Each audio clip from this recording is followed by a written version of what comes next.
Мы ставим спектакль на 7 ветрах. 3 дня до премьеры. Собственно, вот так. Жень, ну-ка иди сюда. Одну минуту. Вот, это у режиссера появилась классная идея. Ну, что там?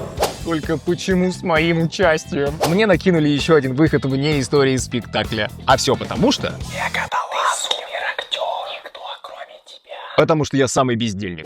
Надо бы радоваться, но... Надо выучить текст на лист А4 и еще научиться не плакать, когда говоришь трогательные вещи. А скоро премьера. Плюс я попал в хор мальчиков, так сказать, актеры с особенностями.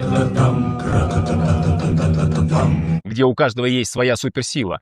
Петь не впопад. Мы не любим тех, кто поет. У нас 17 нот. Для нас до — это не нота. Это то, что было до. Прям Лига справедливости. Ой, бесперспективность. Горстка солдат.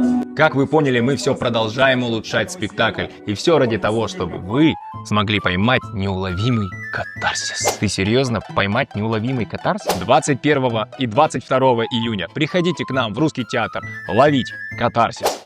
Ловить катарсис?